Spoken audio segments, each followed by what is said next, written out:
لما ها ها خلف لما شهزاده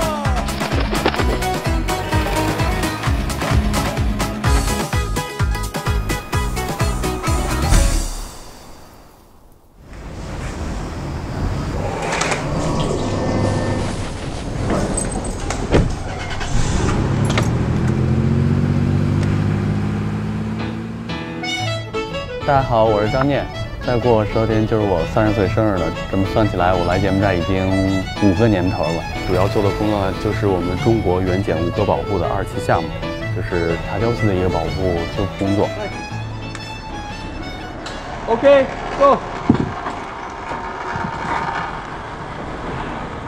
200多斤重的玻璃防护罩正在被运上机台。这是张念负责的茶礁寺封顶工程中最后也是最关键的一环。好重啊！茶礁寺，吴哥古迹上百座建筑遗迹的其中之一，被发现之初损毁严重，基台上石材砌筑的塔殿、长厅、回廊等早已整体或局部坍塌。而茶礁寺脆弱的基台压根儿无法支撑大型吊装设备。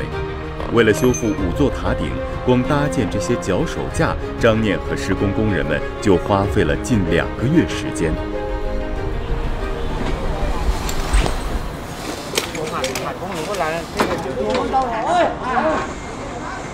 2011年，大学毕业于古建筑保护修复专业的年轻人张念和其他7位文物保护修复人员，受中国文化遗产研究院委派入驻茶礁寺，代表中国参与寺庙修复工作。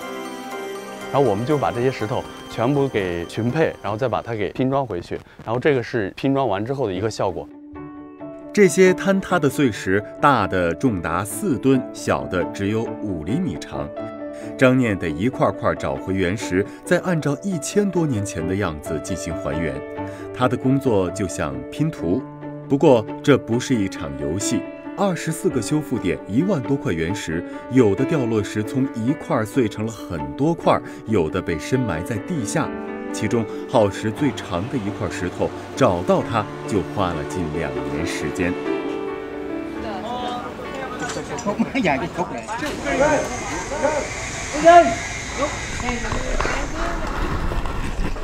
好重吧这个？为塔顶加装玻璃防护罩是中国原检工作队临时增加的一项保护性工作，并不在茶礁寺修复计划之内，这使得修复工程的进度变得非常紧张。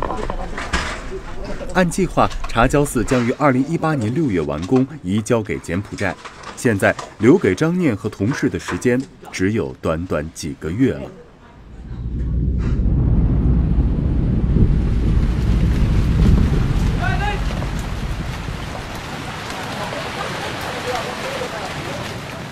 中午，玻璃罩刚刚运上塔顶，暴雨便袭来。柬埔寨属于热带季风气候，每年5月进入雨季，大雨通常一下就得2个小时，而当地人的工作习惯却是每天下午4点就得准时下班。工程进度缓慢，加上大雨不断，张念此时很是心焦。Boss, maybe today we need 5 workers. Yes. To continue. $5. $5? Yeah, $5. 2 hours, $4. $4. You said 5, but I don't know. You say everyone. 5. Okay. $5. 2 hours. 和工头软磨硬泡好一会儿，对方才同意停雨后多加班2个小时。而此时，一块更大的石头还压在张念的心头。就在几天前，他接到上级通知，由于我国考古研究部门正在与“一带一路”沿线国家展开密切合作，张念将被派往乌兹别克斯坦负责另一个文物修复项目。茶礁寺的剩余工作将全权交接给他的同事周英军。周英军，来，下来一下。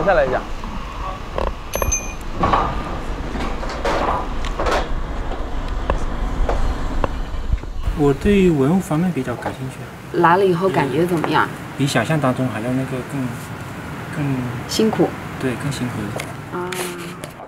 眼前黑瘦的周英军有些寡言，虽然也有着丰富的建筑修复经验，但是他来到茶胶寺项目才不到1年，要在最短时间内全盘接手接下来的工作，到底行不行？张念心里没有底。那这就没用了。从他身上就看出来，我刚来的那种感觉，就是对自己没有太大的信心，然后就怕自己做不好。只有事情到这儿了，逼着你，然后去学习，然后去做这些事情。所以人不逼自己一把，永远不知道自己有多厉害。忙过了就把这个全部都。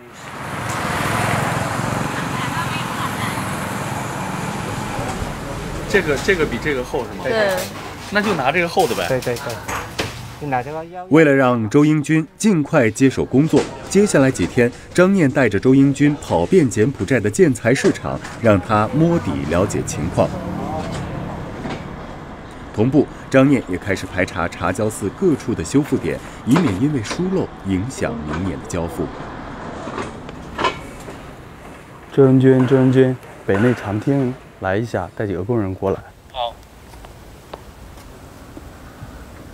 我刚才看了一下，我们这还有像这种细节的地方还没做呢，找几个工人过来把这个线型给塑出来的。必须是现在要做吗？那怎么办？上面五塔的事情先做了。那这也很重要呀，你不能光顾那个五塔。就是人手可能不够。在茶胶寺北外长厅位置，张念发现有一处石块明显没有达到修复要求。不过，如何处理，他和周英军发生了分歧。Go back。你们让他们先走了呀，那你自己来做这事儿。周英军坚持先赶进度，完成五塔的封顶工作，有时间再处理细节。张念却觉得任何问题都必须及时发现，及时解决。两人的僵持让气氛有些紧张。为了不影响正在施工的塔顶，张念让周英军提前离开。而在当天回驻地的车上，张念的情绪明显有些低落。吴哥的保护，它现在来说，它是一个综合性质的。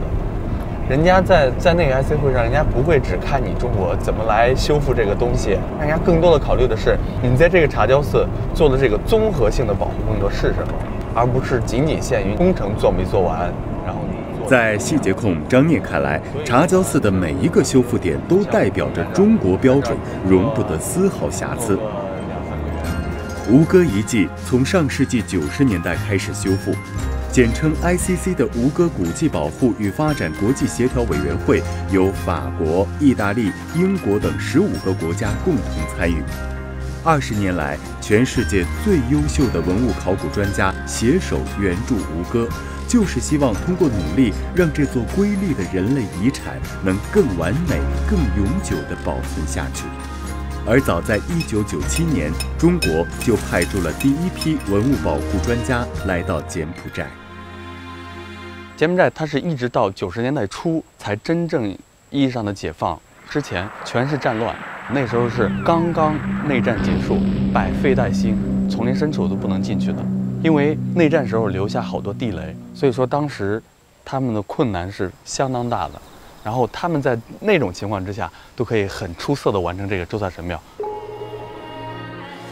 中国第一批文物修复人员在柬埔寨工作了近20年，出色地完成了对周萨神庙的修复。张念的一位老师温玉清博士甚至因此染病离去。而作为第2批接棒者，张念对吴哥这座浸染了中国人心血的古建筑有着深深的眷恋，更有着坚定的责任感。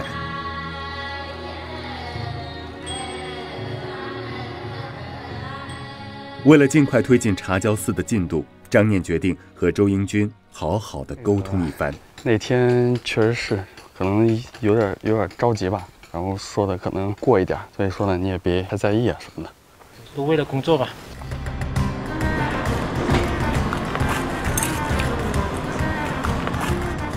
两个男人很快达成一致，先全力将五塔的封顶工程完成，再调集工人对所有修复点进行仔细排查，并将手头的大部分工作拟定了具体的时间节点。此时，张念才终于松了一口气。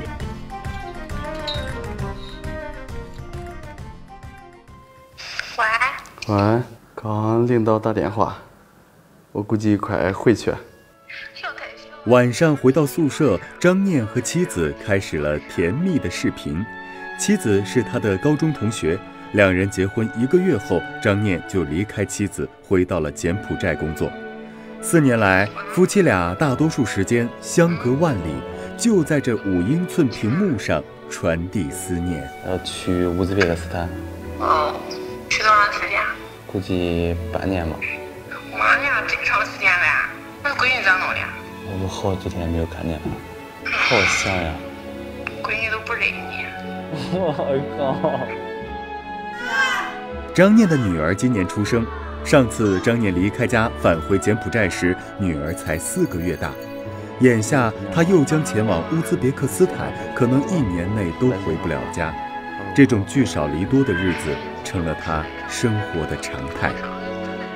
有了孩子之后，我就觉得，我怕就怕他将来不爱我这个爸爸，然后或者是不能接受我这个父亲，或者是不能理解我这个父亲这个工作。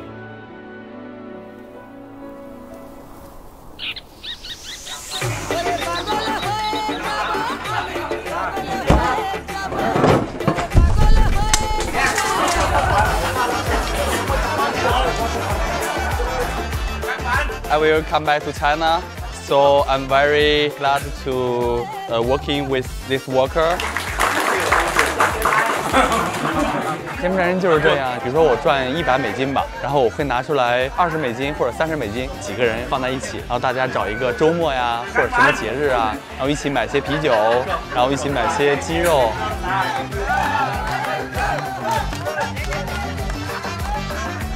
当地人及时行乐的生活态度，张念并不羡慕，因为紧接下来还有太多工作等着他。中国提出“一带一路”倡议以来，与沿线多个国家在考古研究领域的合作也正迈开大步。从去年开始，张念所在的单位专门成立国际项目部，开始展开了对尼泊尔、缅甸等国家的文物保护援外项目。张念离开柬埔寨后，马上将参与到乌兹别克斯坦项目中去。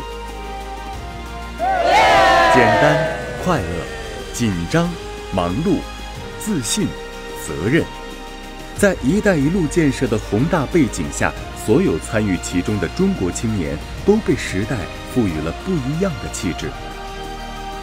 从25岁到30岁，张念最重要的一段青春就在吴哥窟度过。青春的拼图应该多姿多彩，但他觉得责任才是拼图里最重要的一块。我觉得青春跟财富、地位、年龄没有关系。所谓的青春阶段，我们应该不计回报的去把当下应该完成的事情完美的去完成，然后不至于留下什么遗憾吧。我觉得这就是青春带给我的一些东西。